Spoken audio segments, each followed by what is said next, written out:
Hello and welcome, and thank you for joining us for our first in a series of 6 winemaker panel discussions hosted by the Consorzio of Franciacorta in the month of June as part of our first ever Digital Franciacorta Festival.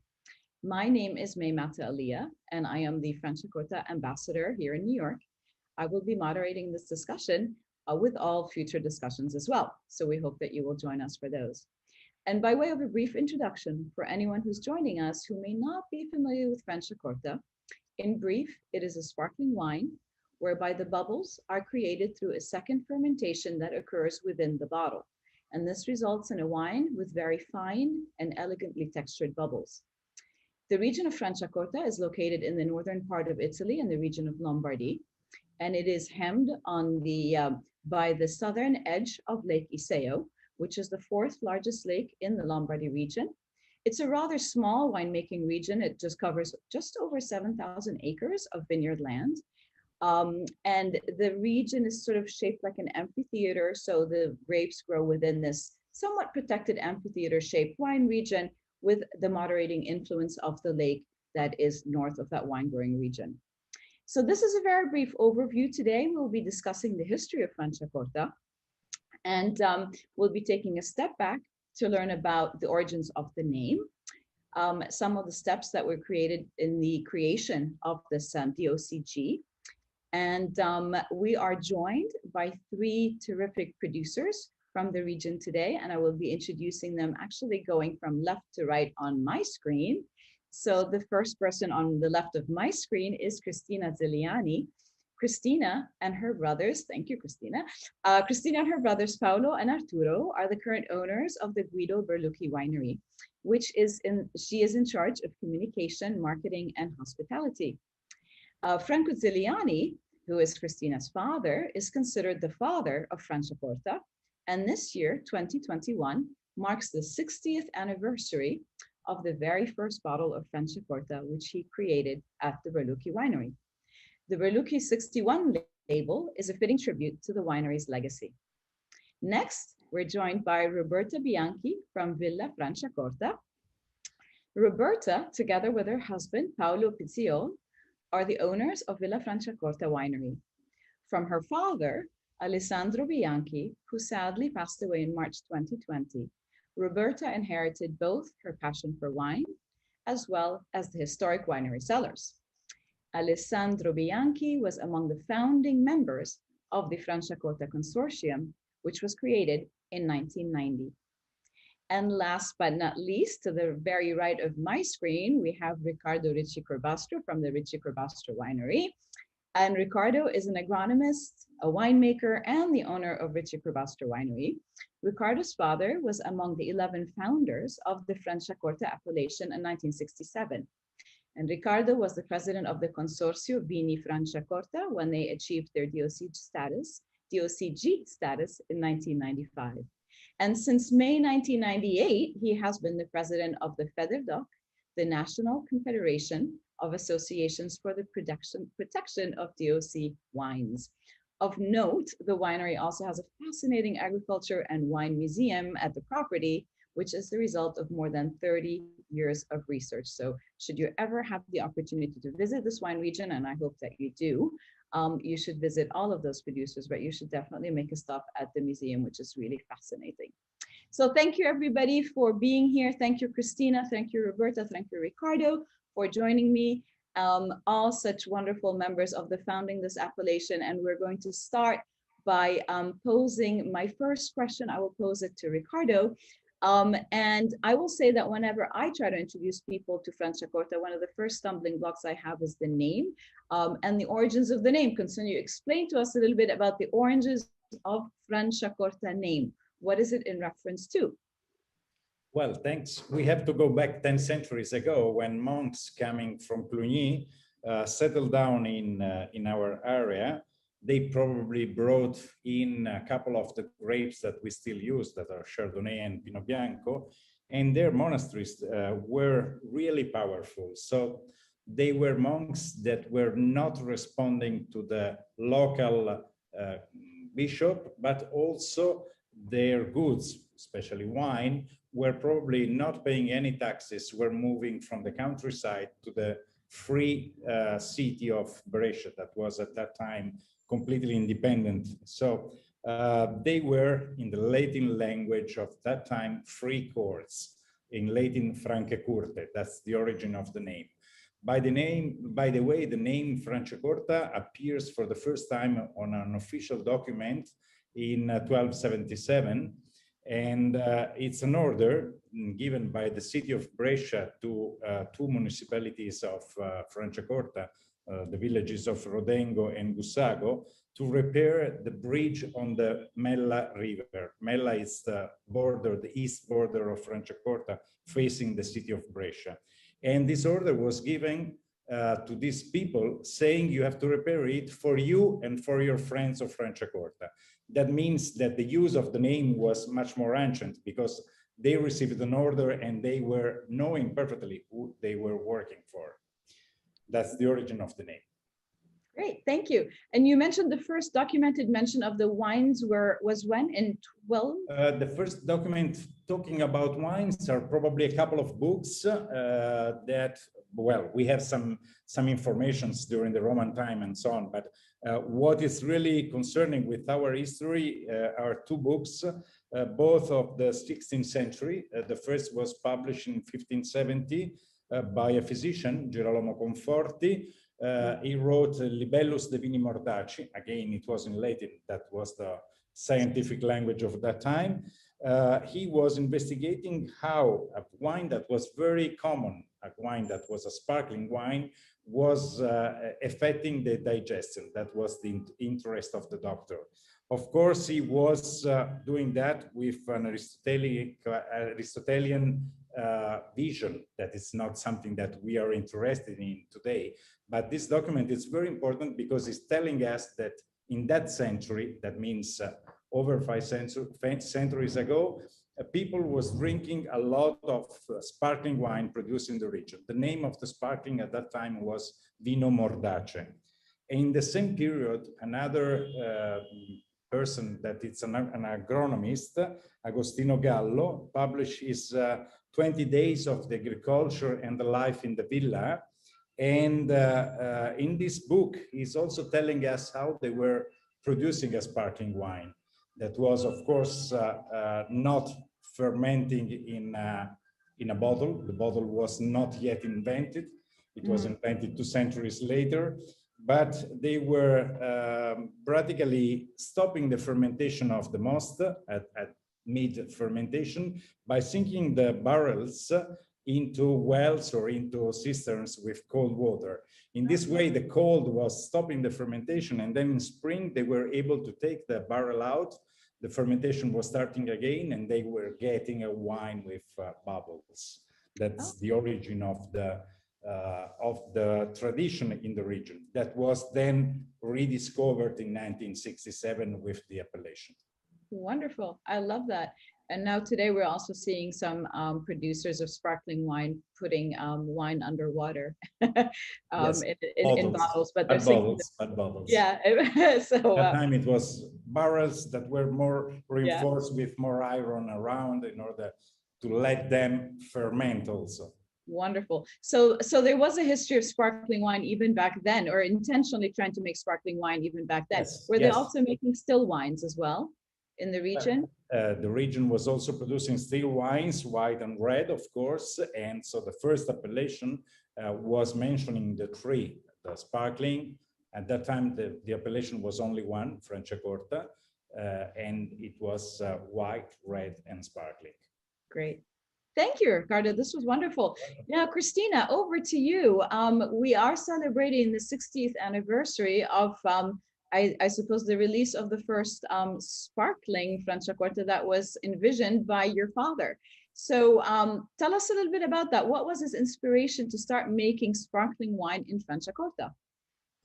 Well, hi, everybody. And let's say that we can say that the idea sparkled directly by this territory itself. But we must go back not too many centuries ago, but in this historical land, as Riccardo said, historical and wine producing land. we go back to 1955 when Guido Berlucchi, who was a noble, he belonged to a noble families like many others. For example, Riccardo is also from a noble family. Franciacorta area was an area where many people owned lands and have castles, and Guido Berlucci was also one of them. So in 1955, he had the idea to, as many others, to bottle the grape, the wine produced by the grape around his castle, but in order to produce a white still wine.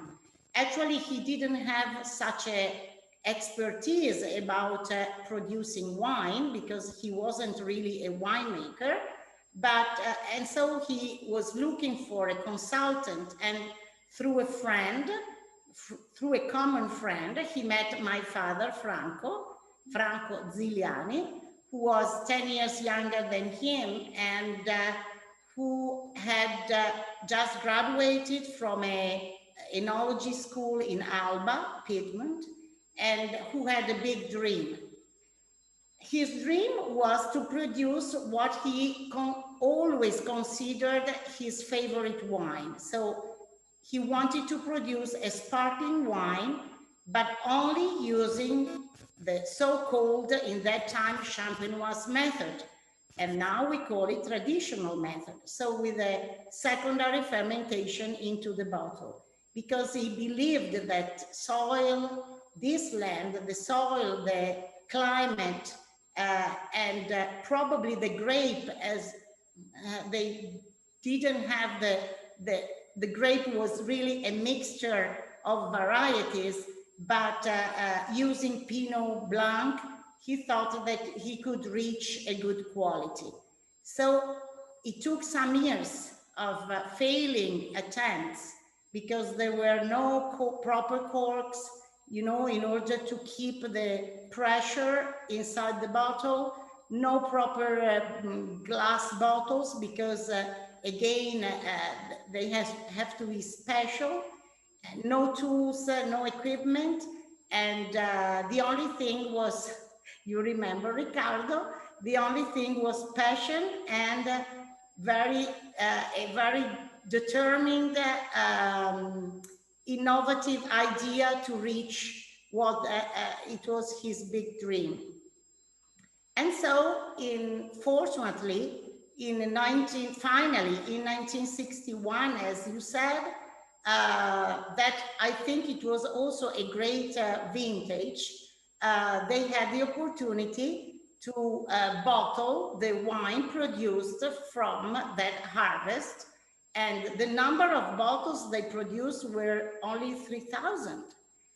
But it was really a huge quantity for them because I think that they had never seen such a big quantity in their life before.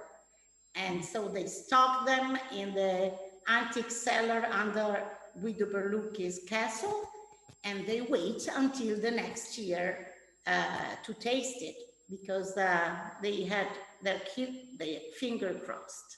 Mm. That's wonderful. I love that. And what was the wine called at the time? What was the wine name? Was it named Franciacorta at the time, or? Yes, because they also had I'm in charge of marketing, and so yeah. I love to understand why people do things sometimes. And I think that the big idea was also not to use the private family-owned name that was Berlucchi, because Berlucchi owned the vineyards and my father was the consultant at the beginning, and then they made a company, but they used the name of the grape that they were supposing to use, Pinot Blanc, and the name of the region, so Franciacorta. So the name on the label was Pinot di Franciacorta. And that was the name that the producers that started the production also used for years. And that got the appellation in 1967. and that became, after years only, Franciacorta, dedicated to sparkling wine. Wonderful. Thank you. That's wonderful. And that actually is a great segue for my next questions for Roberta, which is about the grape varieties that are used today. So you mentioned Pinot, it's called Pinot di Franciacorta. So what grape varieties are used today in the region of Franciacorta to produce sparkling wine? And today we use 4 different varieties: Chardonnay, Pinot Blanc, Pinot Noir, and Herbamat. And Chardonnay has now been grown in Franciacorta several decades and currently covers 80% of the total area. The Pinot Blanc, the third most popular vine in Franciacorta, is of French origin and belongs to the large family of the Pinot, and now occupies about 5% of the total area. It's not used on its own, but in the cuvée up to maximum of 15%. Then Pinot Noir, the second most popular vine, occupies 15% of the total area and is mainly used for vintages and Riserva varieties of Franciacorta DOCG, to which contribute to create structure and longevity to the wine. And it is also a necessary component for rosé. At least 35% of the rosé must be composed of this grape. Okay, and the last one, but not the last, is Herbamat. Starting from the 1st of August in 2017, Herbamat was included in the Franciacorta and Franciacorta Rosé in an optional measure of up to 10%. It's used to mitigate the effects of climate change, thanks to its high level of acidity. So these are the grapes that we are using today. Wonderful, thank you. So yeah, Herbamat was recently introduced, right, in 2017, I think it was, the Herbamat, yeah. So Chardonnay plays a very important role in the vineyards. It's 80%. Yeah. Of the vineyard today. Was it always recognized as a grape variety, or because I thought that there was a predominance of Pinot Bianco in the region? Oh, yes. Probably Chardonnay and Pinot Bianco arrived 10 centuries ago by monks from the Cluny, and but we know that farmers spoke about a golden Pinot and green Pinot, so we can say that there is an old familiarity with two kinds of grapes. Pinot Noir instead arrives in 1967 with the Franciacorta appellation. So about Chardonnay and Pinot White, my father used to say that in the 60s there was no difference between Chardonnay and Pinot White, but only in the 1976, 78, Chardonnay was recognized as a different varieties from Pinot Blanc, sorry. Interesting. Okay, so up until the late 70s, Pinot Bianco and Chardonnay were not really considered two separate grapes. Yeah. The bibliography not included two different varieties, but all people think that the two varieties was the same. Yeah. Nice. Well, thank you. That's really interesting. So let's go back. I know we mentioned this a little bit, but you know, it's always kind of interesting to remember that really the Franciacorta today, it's a fairly young region, maybe. But I mean, we think of it sometimes as being young. But what year was Franciacorta granted its DOC? I know the first wine was released in '61, but when was the DOC granted, Riccardo? That question is for you. 21st July 1967, so something more than 50 years ago. And a day that's not memorable for you at all, apparently. No, but at least we have a fixed point in a long story. And I would say that our production specification, what we call the disciplinare, that it's for the Italian and European system, a law. But it's a very strange law because it's not written by a parliament, it's written by the producers. And we have been changing our specifications over 10 times since 1967, Wow. because Franciacorta has always been improving its attitude to produce quality. And if we talk about Franciacorta today, even if it is a very small region, and even if we produce not a huge amount of bottles, it's because of the quality that our bottles are showing. So the first law specifications was in 1967. Then, as Roberta already mentioned, in 1984, we had to change the specification, clarifying that the Franciacorta was produced with Pinot Bianco and Chardonnay, because in 1967, we were only talking about Pinot Bianco and Pinot Nero, because at that time, Chardonnay was just a clone of the Pinot Bianco. Then another important step for us was 1993, when we decided that the Franciacorta could be only bottle fermented. Up to that moment, it was also possible to produce Franciacorta with fermentation in beds, but since just two producers were doing that in the 90s, but from that moment, in 1993, Franciacorta became only bottle fermented. And again, we changed a little bit also the rules of the rosé, introducing the rule that it should have a minimum of Pinot Noir. That again, something that was not so common at that time.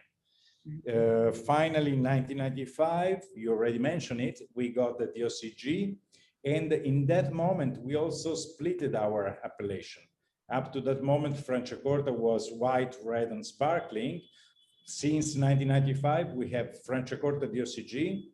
The word sparkling has been banned, so we cannot use the word spumante, that is the Italian for sparkling. We just call it Franciacorta.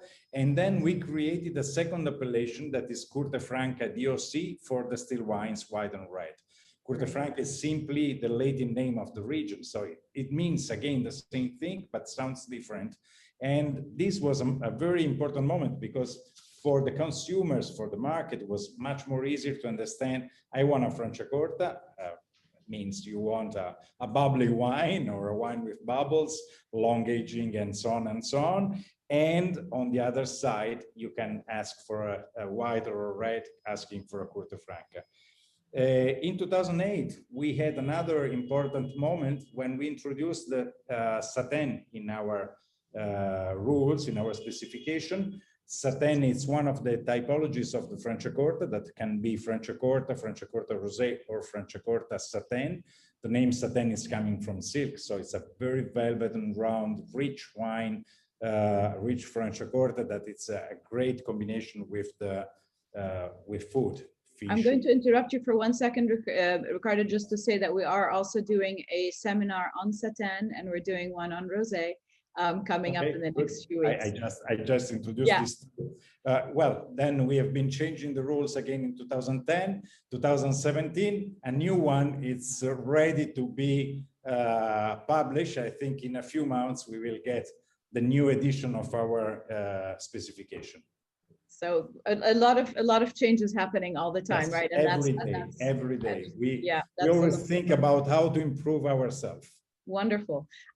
So I'm going to throw this back to Roberta and ask you now, I know a lot of these initiatives are actually happening by the producers, but also we know, for a region to sort of move in one direction, you need a leader, and you have a very dynamic consorzio in the region. So when was the Consorzio in Franciacorta established?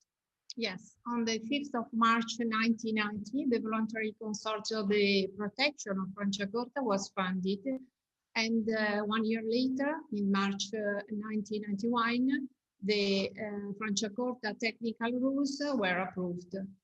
Okay. So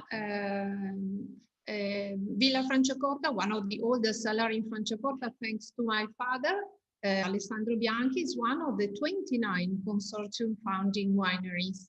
And there is many wineries, 29, that contributed to founding this consortium. And how? So 29 were part of the founding members in 1990. How many wineries are today?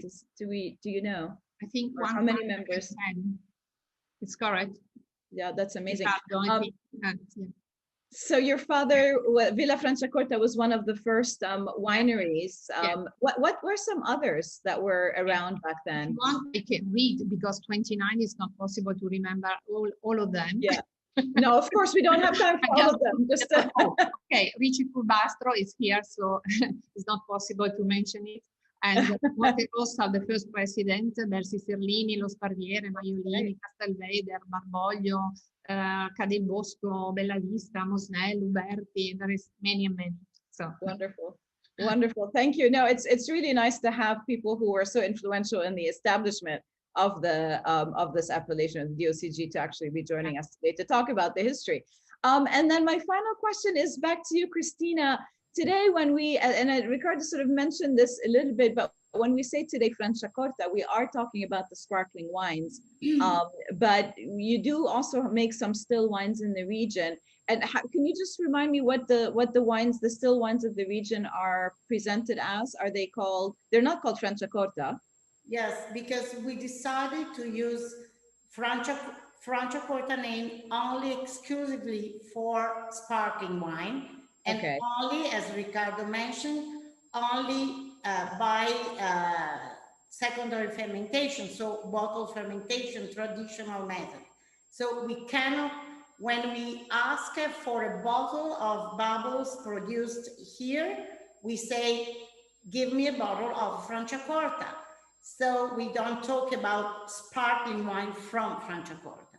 But, and this was also an important decision in order to give a big and strong identity to the principal production of this territory, because we still kept some smaller production of still wine, either red and white, about, if I'm not wrong, around 800 acres. Of vineyard dedicated to still wine, with same varieties for the white sparkling, so Chardonnay, Pinot White, and Pinot Blanc and Pinot Noir, and other varieties for the red still wine. And we decided to have one name for the still wine. So it's a fantasy name, but the sound go back to Franciacorta, and the name is Curte Franca. That is the antique name of the region. And so we have these two appellations that give a precise, of course it's difficult because it takes time to educate people in order to understand that Franciacorta is a specific category. You know, in Italy, everybody talk about Prosecco, but not only in Italy, everywhere. So what our effort is, apart from being very strictly to the quality, is also to make people understand that the method, the terroir, and the people living here is focused on that category. And we hope that our children and nephews, future generation, will have this small area also famous all over the world, as we are trying to do now all together. Thank you so much. This was really wonderful. We are almost going to run out of time, so we did want to open it up to some questions and answers. I know that we might have some questions in our chat. I know that we were getting some questions on Facebook. So Constance is going to throw some questions at our panelists. And Constance, take it away. So we have just a few, but the first is, besides Pinot Noir, which grapes are or were historically allowed in the Corta Franca? Anyone feel free to answer. Maybe Christina or Riccardo, sure. I think the most, actually, I don't know, because I think probably, but I asked Riccardo because he is much more precise. He is our rules and numbers man in the consortium. I think it was another red wine, probably, not specific Pinot Noir. I don't know, Riccardo. I think the question was, which are the grapes we are using in the still wines? Is that correct? No. No. Which was, before having Pinot Noir, what was the red wine used for rosé? I don't know, because probably no one was producing rosé before. We know Well, that actually, we know if we go back to the book of 5 centuries ago, we know that they were producing a rosé because they talk about short keeping it on skins in order to extract the color before the fermentation.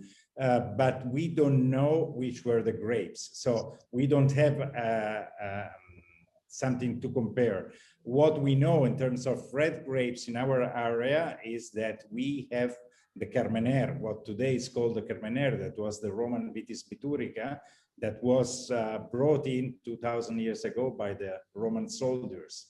And Carmener is the father of Merlot, Cabernet Franc, and Cabernet Sauvignon. So we might imagine that some of the caps were there, but we cannot say it for sure. Well, another question on grapes for Riccardo. Someone says, I have heard of the historic grape that is now allowed in the blend. It's called Herbamat. Can you tell us a little bit about its history?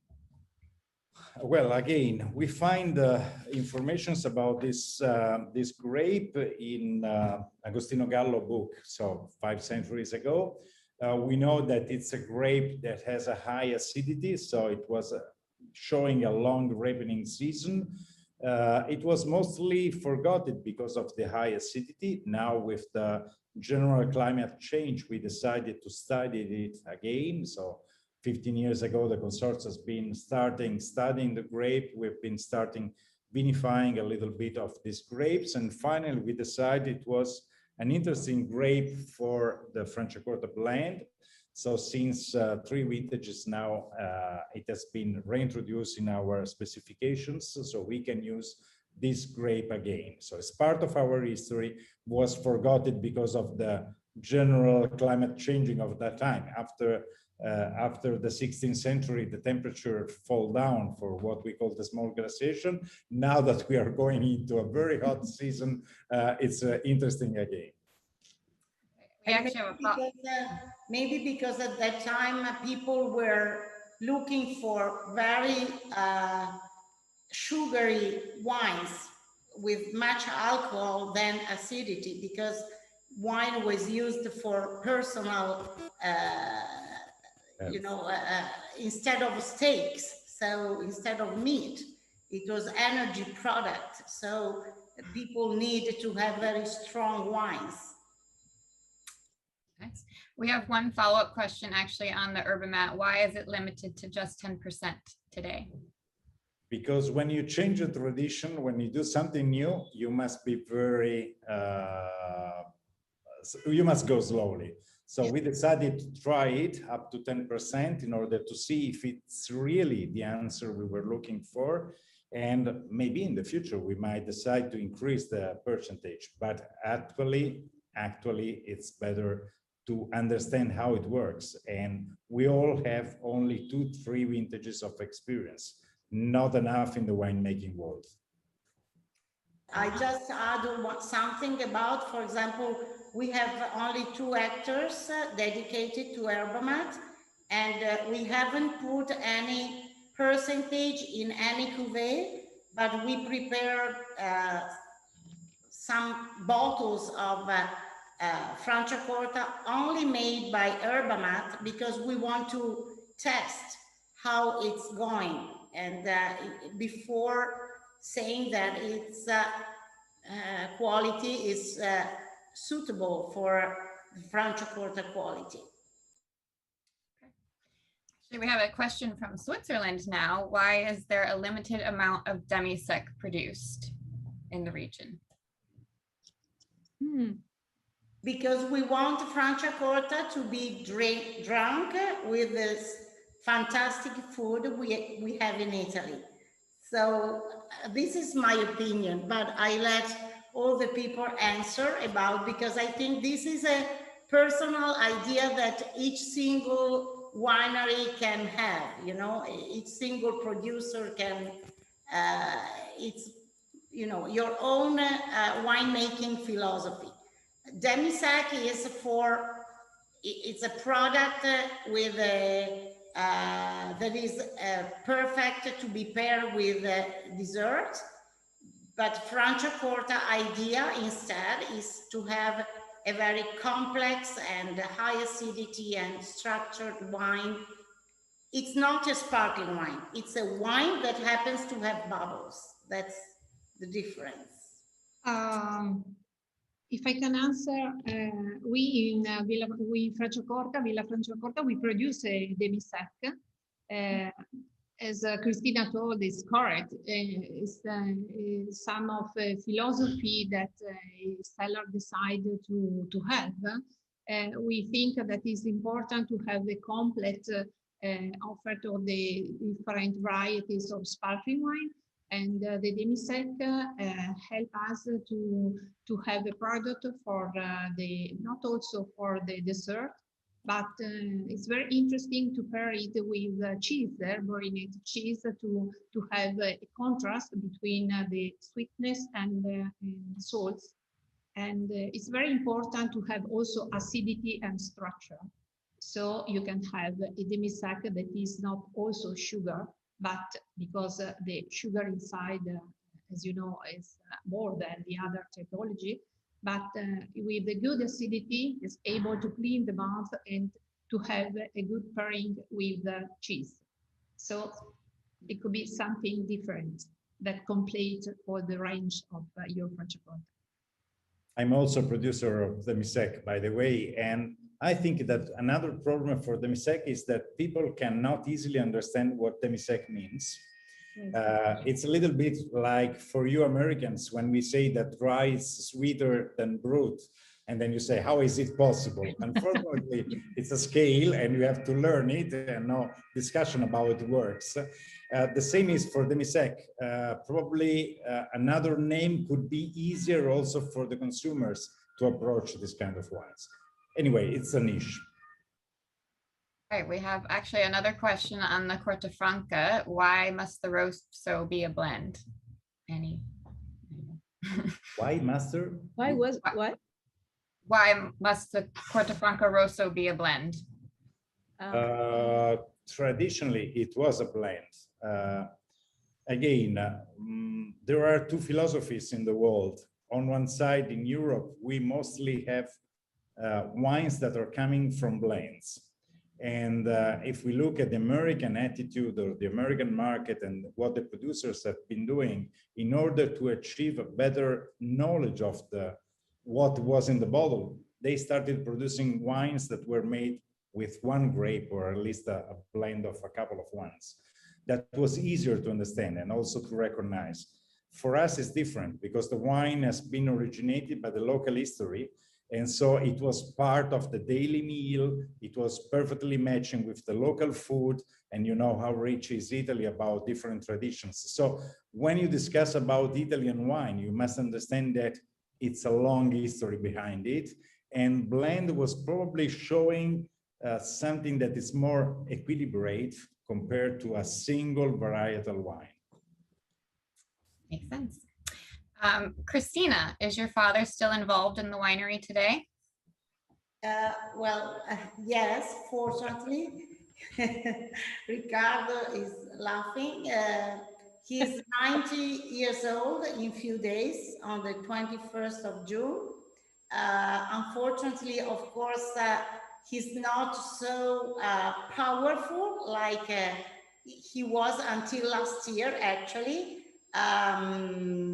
He is still involved. He is the president of the company because, as I said, after some years of partnership, then my father bought the majority of the company, but he's so powerful that a few years ago, he said, okay, guys, he said to me and my brothers, I think this is the end of my working life, so I'm going to sell the company, and we were shocked because we said, oh my God, after 30 years of, passion and working here, we were a little bit, the idea is to go on with generation. And he said, okay, if you want, you can buy it. Okay, and that we did. So we bought the company, and so now we are the owner, but I mean, he is already there, he's there. And I think at the beginning, it was really shocking, but now I'm happy because I understood the reason why he did it, because if you have a present, you don't understand the value. If you have to pay what you are going to do, probably you give more value to what you have. So can I explain why I was laughing? Yeah. I know quite well your father, and I know that it's always difficult for a son or a daughter to talk about his father. So what I can say, he's a great man. And as all the great personalities, he's a strong personality. So even not living the life of the Ziliani family, I'm sure he's still there. Yes, you're right. Thank you. Then we just have one more general question for Roberta. Why is it important for the region to have a consorzio? Sorry? Why is it important for Franciacorta to have a consorzio? Oh, it's very important for the protection of Franciacorta, to have control, to have also for consumer, I think is very important to know that the consortium control everything. So to have these technical rules help us, and also I think the new generation that start to create new sellers to have a guideline of what we think is important to do Franciacorta, because the name is important, represent a land, a wine, and is important that the producer are able to respect the rules, and the people are sure that the rules are respected, and to have a guarantee of the good product that is good, not also for the degustation, but also for health, because we are very we pay many attention for the to respect the nature and the product. Great. Well, I think that's it for the questions. So thank you, Constance, and thank you, Christina. Thank you, Roberta. Thank you, Riccardo, for making the time to join us today. I know that I always find it fascinating to listen to you and the history of this region, and I'm sure that our guests did as well. Everybody who joined us on Facebook or on Zoom, thank you for joining us. And before we sign off, I just wanted to mention that we will be, this is, as I mentioned, the first on a series of 6 webinars that we're hosting on various topics about Franciacorta. So the next one will be on Monday. They will be on Mondays and Wednesdays at 12 noon Eastern Standard Time. And the next one will be on Monday, June 14. We will delve into the fascinating discussion of the various biodiversity initiatives that Franciacorta has been embracing. They've done a very interesting study. There's been a lot of discussion right now about biodiversity sustainability. And sometimes it can just become a bit too much of a marketing hook, but in this region of Franciacorta, it's actually amazing what they've been doing, and I think you should want to tune in and listen. And our panelists will be Mr. Silvano Brescianini from the Barone Pizzini Winery, Laura Gatti from Perghettina, and Francesca Moretti from Bella Vista. So